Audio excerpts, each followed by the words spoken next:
de la presse, je salue votre présence en ce moment au Temple de l'Unité des Valeurs. Vous l'avez compris, l'heure est grave. Je le dis bien, l'heure est grave, extrêmement grave.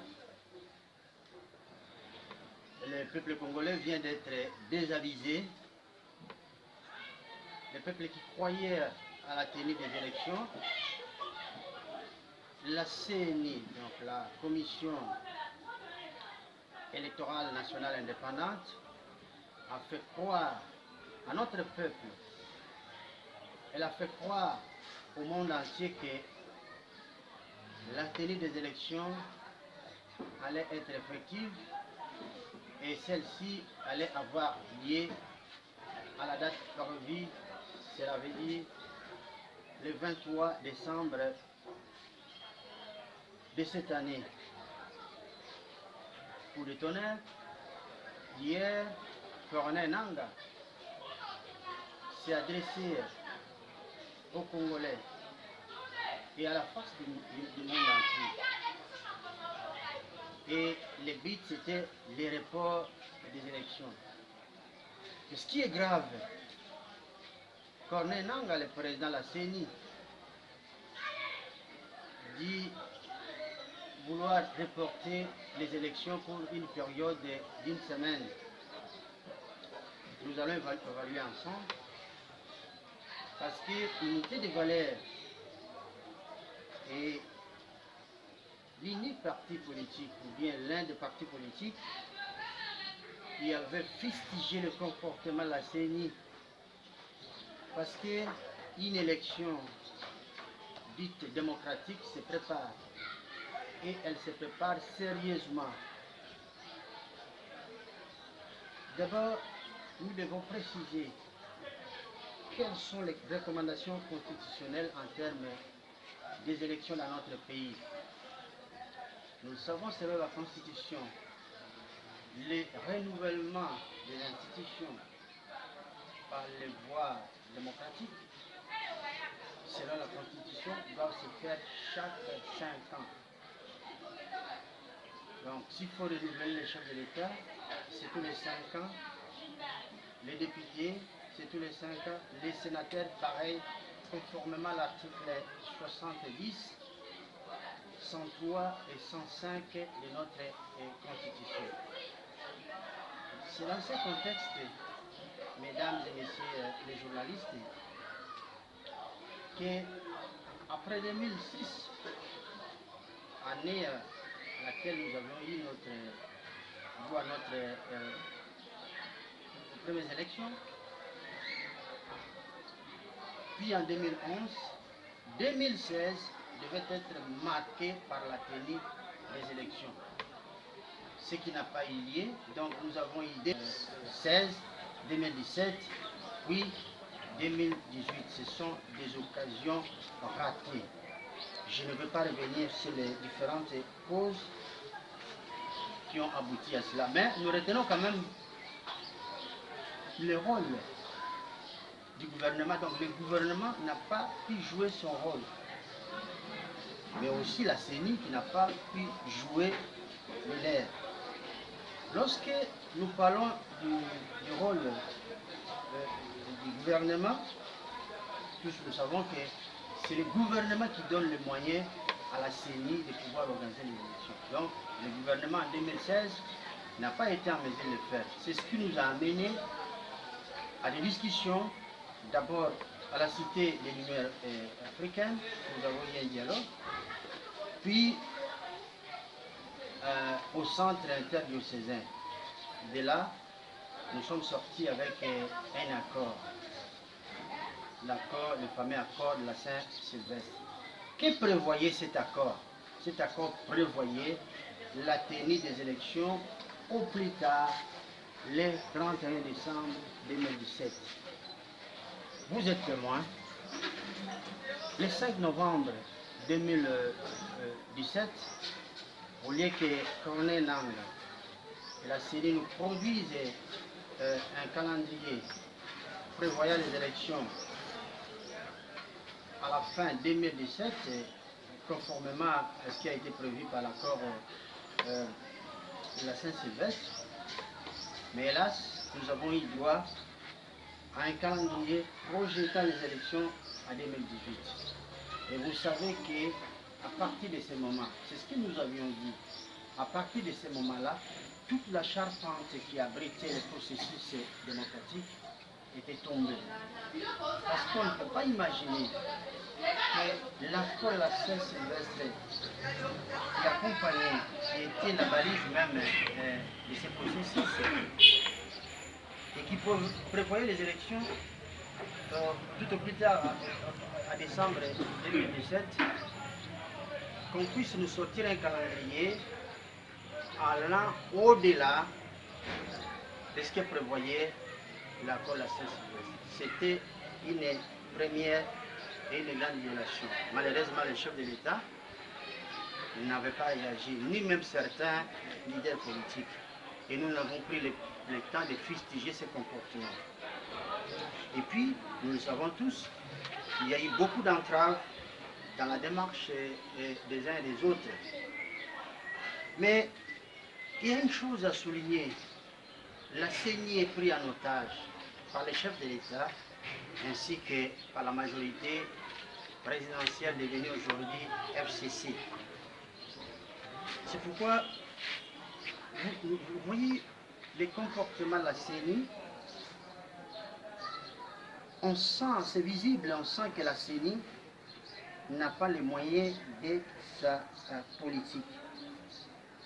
Aujourd'hui, dans les fonds, nous sommes en train de nous poser la question de savoir par quel mécanisme la CENI a-t-elle osé reporter les élections d'une semaine? Par quel mécanisme? Parce que nous savons que pour aboutir à ce calendrier électoral, les parties prenantes au processus se sont retrouvées pour une discussion. Nous avons dégagé des voies et moyens qui ont permis à la CENI de pouvoir établir un calendrier accepté par tous. Sachant également que la CENI est avant tout une institution d'appui à la démocratie. Aujourd'hui, lorsque vous avez un homme qui a pris le courage, donc je parle de Corneille Nangaa, qui a pris le courage de répondre à un candidat président de la République, qui voyant venir les dangers, lui avait demandé de reporter la date des élections. Vous connaissez la réponse. Pour lui, la réponse, c'était tout allait bien et qu'il ne voyait pas pourquoi il allait stopper le processus ni le reporter. Mais quelques semaines plus tard, parce que la réponse datait du 21 novembre 2000, cette année, quelques semaines après, nous avons les records. S'il faut revenir à ce que j'appelle une machination au niveau à la tête de l'État, on vous parle de machines qui ont été incendiées, brûlées, mais si tel est le cas, c'est à condamner. Nous attendons les fruits jusqu'à ce jour, les conclusions de l'enquête. Parce que les Congolais ne sont pas dupes. Nous sommes tous unanimes à penser que cette chose-là ne devait pas arriver dans une zone hyper protégée.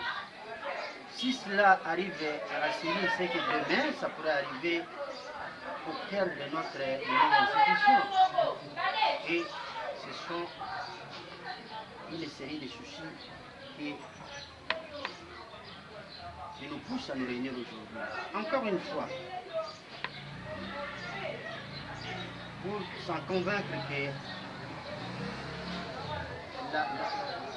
la ligne de défense de la CENI par rapport à cette histoire de machines incendiées, la CENI nous a dit que c'est quelques machines chiffrées à 8000, correspondait à 19 des 24 communes qui étaient brûlées. En même temps, dans sa première déclaration, Corneille Nangaa nous dira que ça ne posera aucun problème en ce qui concerne la poursuite du processus. Pour lui, donc pour Nangaa, les machines qui ont été envoyées dans certaines provinces devaient être rapatriées pour Kinshasa. Mais nous nous posons une question. Dans la globalité, Nangaa nous avait dit qu'elle avait commandé au moins 106 000 machines. Et lorsqu'on lui a posé la question de savoir s'il avait toutes les machines, il avait dit oui. À supposer que la CENI avait toutes les machines et que ce qui était initialement prévu, c'était le déploiement de toutes les machines dans plus de 80, à peu près 80 000 bureaux de vote. Le fait d'avoir réduit le nombre de bureaux de vote, ça allait permettre à la CENI d'épargner quelques machines.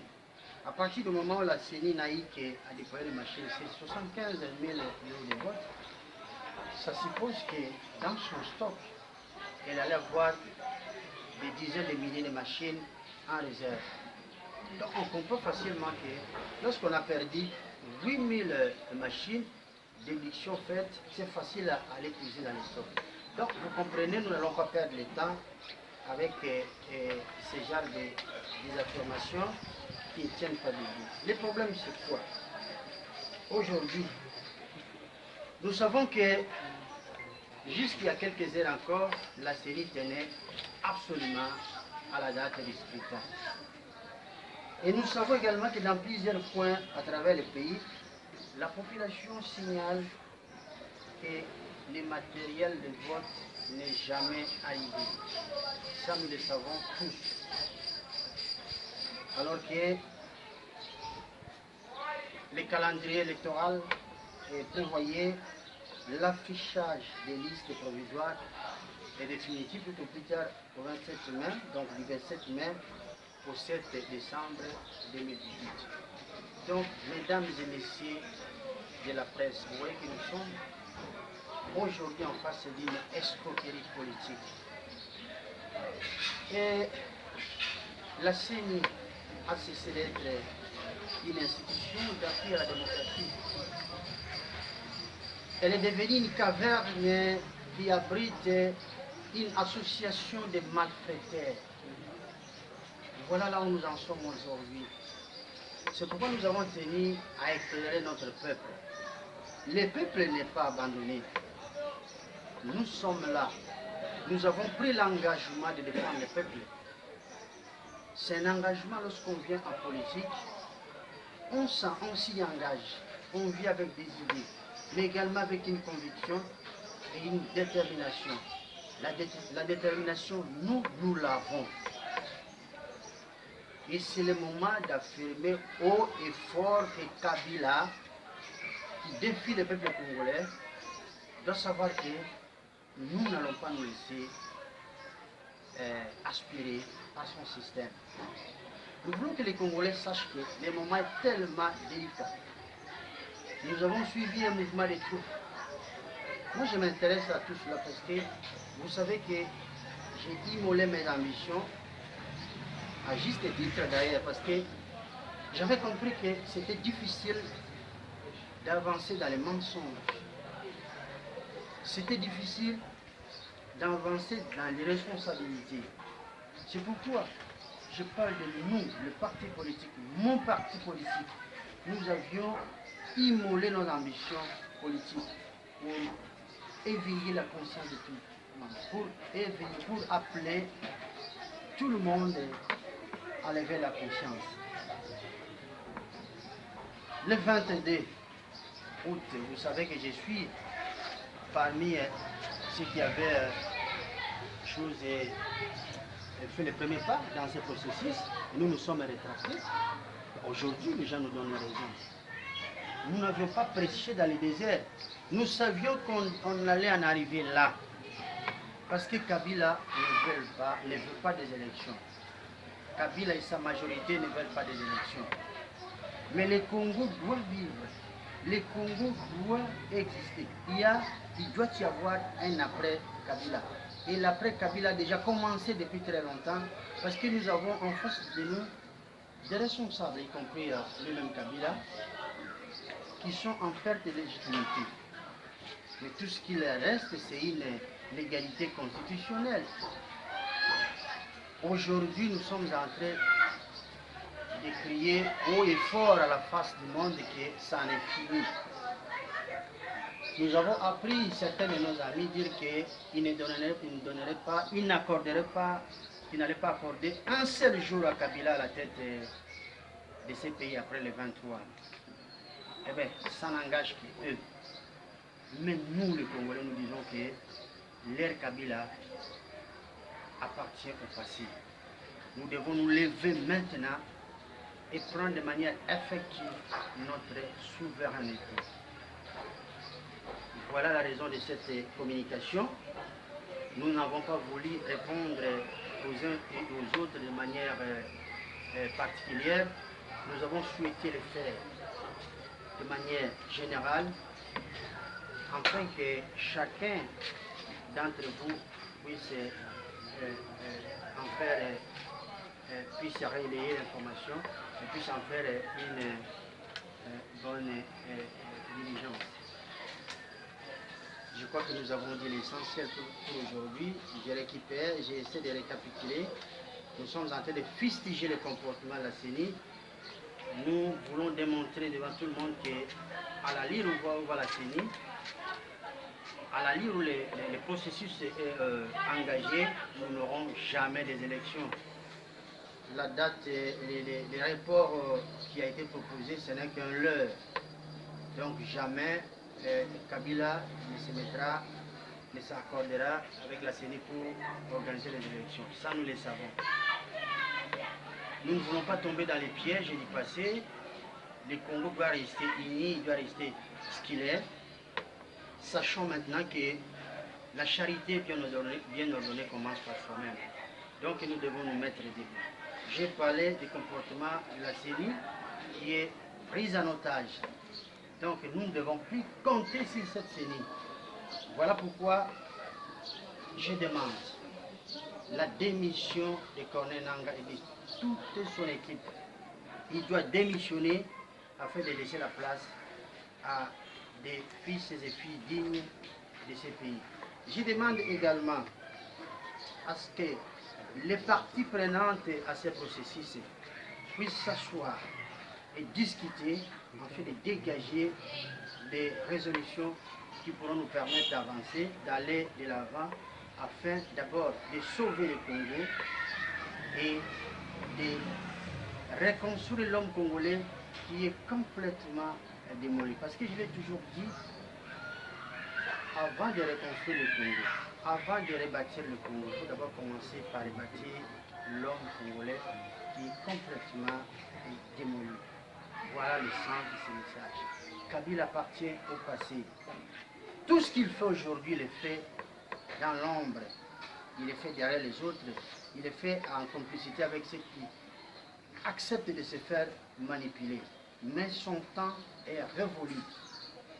L'histoire se répète. Nous savons que du temps de Mobutu, c'était pareil. On avait un homme reclus à Badolité. Kabila aujourd'hui est reclus dans son palais, ou plutôt là où il vit, à Gélem. Les affaires de l'État ne les concernent plus, mais malin qu'il est, il continue à tirer le ficelle. Comme disait la fable de La Fontaine, le flatteur vieux n'est pas de celui qui l'écoute, voilà exactement. Celui ou ceux qui écoutent aujourd'hui Kabila, mais exactement, ce sont eux qui font qu'ils puissent encore se manifester. Ce temps-là est révolu. Voilà les messages que vous devez transmettre à notre peuple, qu'ils sachent que l'heure est arrivée où nous devons nous mettre debout, l'heure est arrivée où nous devons nous battre, afin que nous puissions sortir de cette espèce de prison dans laquelle nous sommes. Je ne sais pas si vous avez des questions sur votre discussion. Je vous en prie. Merci maître. C'est Vincent Mokomo, journaliste à Sécurité. vous ai suivi religieusement dans votre audition. Vous avez appelé Corneille Nangaa et son équipe de pouvoir réquisitionner pour la non-tenue d'élection selon les calendriers électoraux. Et de l'autre part, vous lancez un appel vibrant aux acteurs politiques du processus, aux parties prenantes de ce processus en cours, de s'asseoir en train de dégager un consensus. Mais n'est-ce pas, en vous entendant écouter, vous n'êtes plus partant de ceux qui estiment que les élections pourront encore se tenir cette année. Et là, vous insinuez une transition dont on ne sait pas qui sera l'animateur de cette transition-là. Si vous pouvez nous éclairer là-dessus. Merci pour la question. Je crois que les choses sont tellement claires. Lorsqu'une équipe qui gagne, on ne doit pas la changer. Mais une équipe qui ne gagne pas, il faut absolument la changer. Nous avons appliqué des méthodes qui n'ont pas abouti, toutes. Nous avons fait confiance, nous avons renouvelé notre confiance à Kabila, à commencer d'abord par ce qui s'est passé à la Cité de l'Union africaine. Nous avons dit, il nous a mis devant un fait, on continue avec lui, mais au moins, nous allons emmander ses pouvoirs. C'est ce qui a été fait. Nous avons un Premier ministre ici de l'opposition, bien qu'aujourd'hui il a changé de couleur, mais au moins c'est un Premier ministre ici de l'opposition. Ça a commencé par Madi Banga, aujourd'hui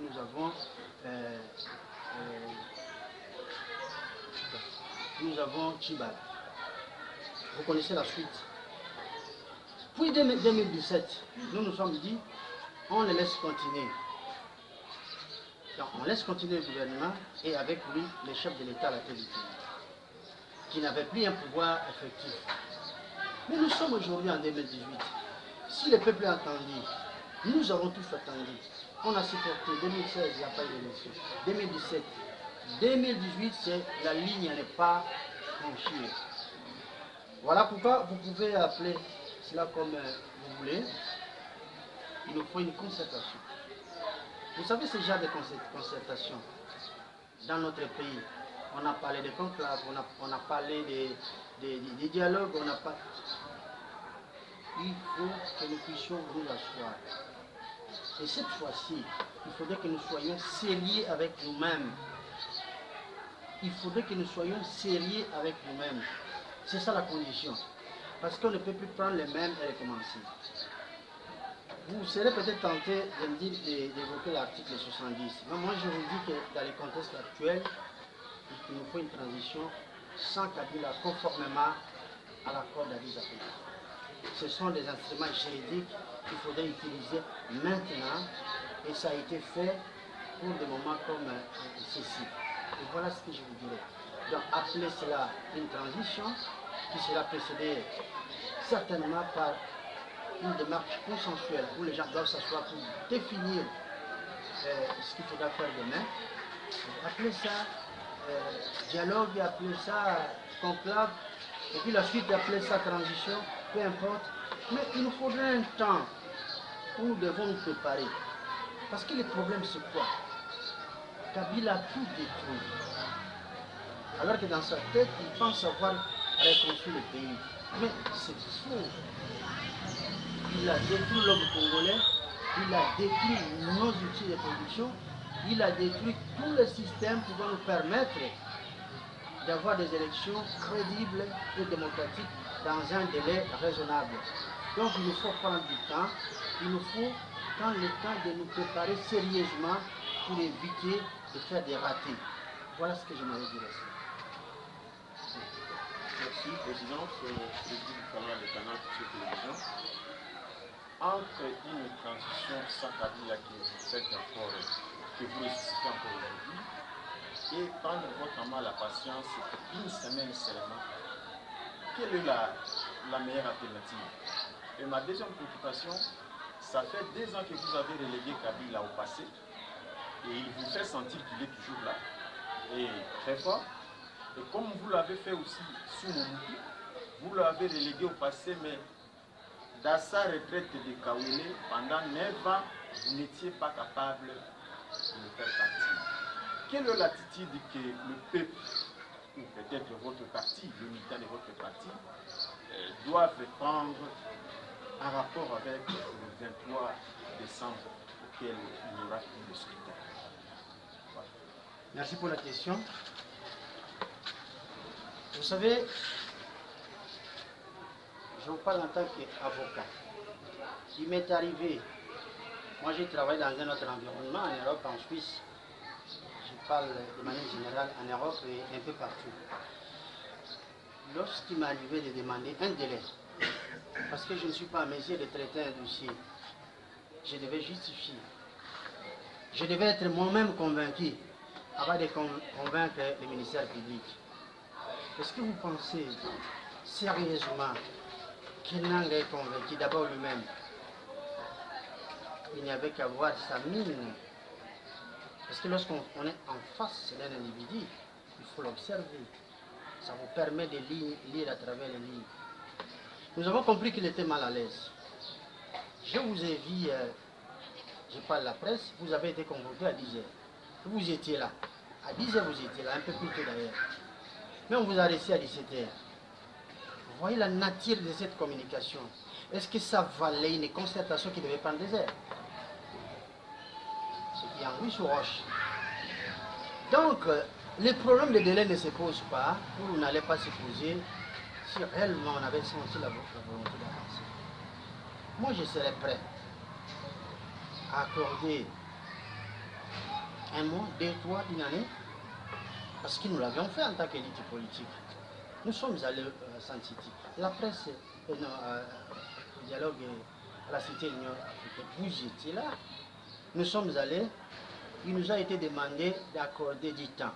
Et nous avons accordé une année. C'est parce qu'on était convaincus, on a été associés à la démarche, nous avions préparé ensemble les dossiers. La CENI, tout ce qu'elle demandait, c'était que les acteurs politiques se mettent d'accord pour lui donner un délai. C'est ce que nous avions fait. Maintenant, aujourd'hui, la CENI se met à reporter les élections de manière cavalière. Elle est faite sur quelle base? Sur quelle base? Moi, je ne suis pas convaincu. Le peuple congolais non plus. C'est pourquoi vous avez vu, dès l'annonce du report des élections, il y a eu des incidents. Personne ne souhaite que les pays puissent s'enflammer. Lui, il a dit, mais il a dit ironiquement. C'est peut-être là le cadeau que le chef de l'État nous a promis depuis le Katanga. C'est ça le cadeau empoisonné dont j'ai parlé. C'est ça le cadeau. Si Nanga pouvait nous convaincre, chiffre à l'appui, qu'il nous faut 9 jours. Parce que dans 9 jours, je ferai ça. Moi, je n'avais pas dit non. C'est un marché de dupes. Je sais pertinemment que les délais sollicités, c'est juste pour aménager leur position afin de cerner la situation et de mater le peuple congolais. C'est ça la vérité. Maintenant, vous faites allusion à ce qui s'est passé du temps de Mobutu. Vous êtes en train de me pousser, de vous dire qu'entre deux mots, il faut choisir les moindres. Comparativement à Joseph Kabila, Mobutu était le moindre mal. Il avait quand même un côté cœur. Vous le savez, aujourd'hui, nous avons en face de nous des gens qui n'ont pas un cœur. Les gens qui ont réduit tout un peuple dans un état animal. Et c'est ça la situation. Heureusement que, je l'ai toujours dit, nous vivons le temps de Dieu. Un changement doit arriver. Donc, je ne veux même pas comparer les deux situations, parce que ce sont les deux mots qui ont mené la République. Mais parmi les deux, il y a quand même les moindres. C'est Mobutu, c'était le moindre mal. Donc, il n'y a aucune comparaison aujourd'hui. Donc, ça, c'est du passé.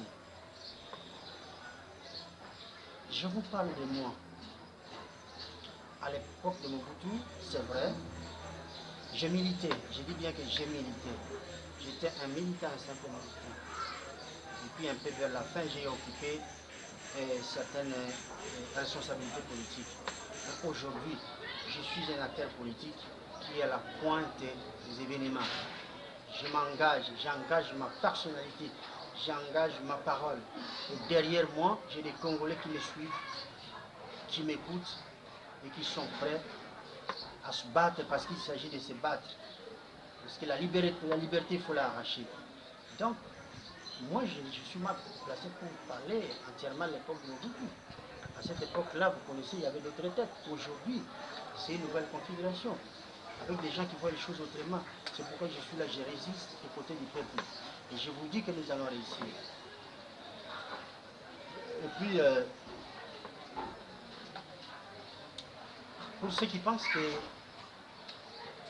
Kabila est là, Kabila n'est plus là. Le drame dans notre pays, c'est que les gens font la politique sans pouvoir maîtriser toutes les ficelles.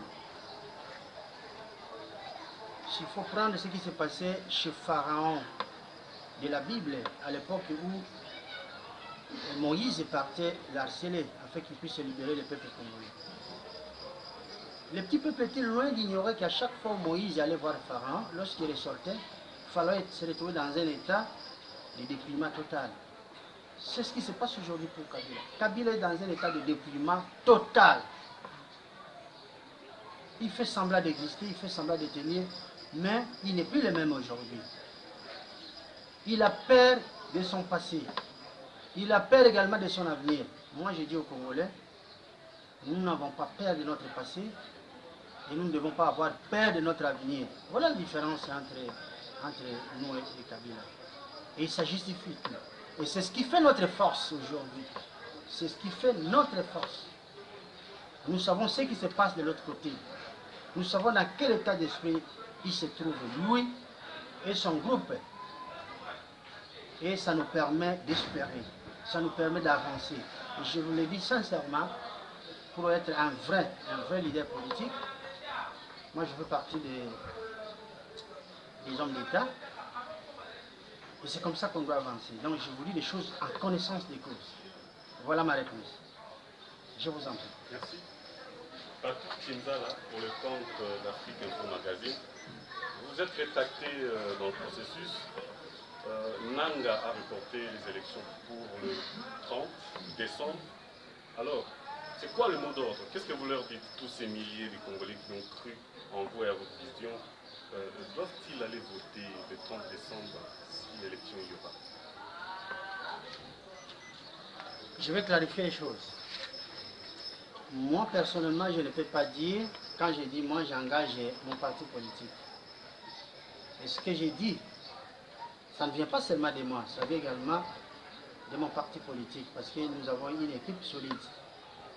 Et ce que nous disons, le peuple nous écoute. Je vous ai dit que je ne peux pas dire les choses au contraire. J'ai tiré la sonnette d'alarme avant même qu'on ait lancé le coup d'envoi de ce processus. Personne ne m'a écouté. J'ai dit attention, ce qui se passe aujourd'hui n'est pas conforme aux attentes de notre peuple. On risque d'avoir un processus biaisé. On y est de plein pied. Et qu'est-ce que j'ai fait? J'ai dit par respect à notre peuple, par respect, par fidélité à mon engagement politique, je me retire du processus. C'est ce que j'ai fait, je me suis retiré. Retrait total. Mes deux délégués au comité de liaison, je les ai rappelés. Donc, vous me demandez de donner des consignes par rapport à quel processus. Je n'ai pas de consignes à donner. Parce que je vous ai dit que ce que j'ai dit, je l'ai dit au nom de mes collègues du parti. Et ce que nous disons ensemble, les peuples nous suivent. Donc le peuple sait ce qu'il faudra faire. Je ne peux ni appeler à boycotter un processus qui n'existe pas, un processus vicieux, ni donner un quelconque mot d'ordre. Tout ce que je demande, c'est que nous puissions revenir à la réalité, avoir les deux pieds sur terre avoir le courage de recommencer à zéro, mais sans Kabila. Parce que nous avons fait beaucoup de concessions, mais nous avons compris que c'est un homme qui défie à la fois Dieu, les peuples, la communauté internationale et encore, je répète, son propre peuple. Et avec cet homme, vous pensez qu'on peut aller de l'avant? Donc, c'est lui, parce que même les diables a ses partisans. Celui qui veut adhérer à ce processus, il n'a qu'à le faire, ça dépend. Mais nous n'en sommes plus là. Mais nous n'allons pas laisser le Congo brûler, ou nous n'allons pas laisser le Congo à la merci de Kabila, parce que c'est un patrimoine commun. Et nous demandons aux Congolais, maintenant qu'ils ont vu que Kabila ne veut pas du bonheur de ce pays, que Kabila ne veut pas de son bonheur, nous demandons aux Congolais maintenant de prendre leurs responsabilités en main. Peu importe la manière dont ils vont le faire, mais à condition que cela puisse aboutir à des résultats attendus par tous. Voilà.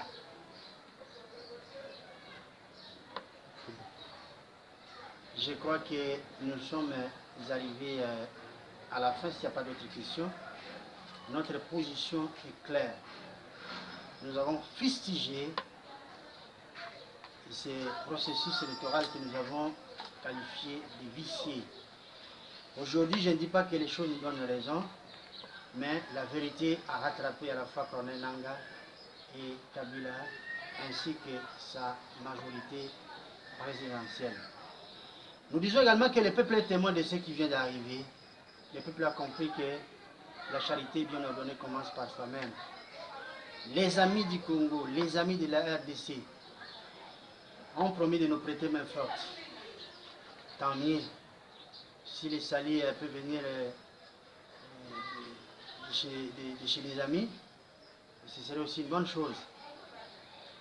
Les salis en Égypte, au temps de Joseph, est arrivé par Joseph et ça a profité aux Égyptiens et aussi au peuple hébreu. Mais nous disons que nous sommes un peuple fort parce qu'on nous a combattus, on nous a tués par millions et nous sommes toujours debout.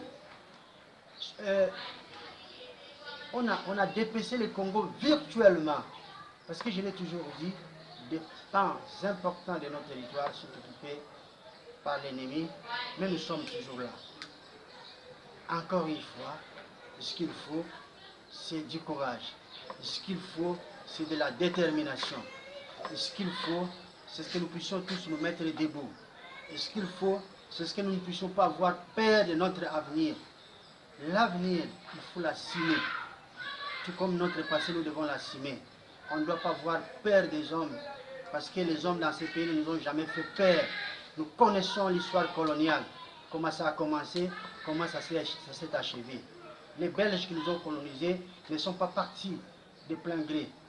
Ils sont partis parce qu'il y avait une forte pression des Congolais qui se sont mis debout, et ces Congolais n'étaient pas armés. Et nous connaissons la suite. Mobutu est passé par là, parce que jamais l'AFDEL ne devait pas avoir la capacité de faire partir Mobutu. C'est le peuple congolais qui a fait partir la paix. Et c'est ce peuple-là qui fera partir Kabila également. C'est une question de temps, c'est une question de jours, de semaines, voire même de minutes. Merci beaucoup pour votre attention.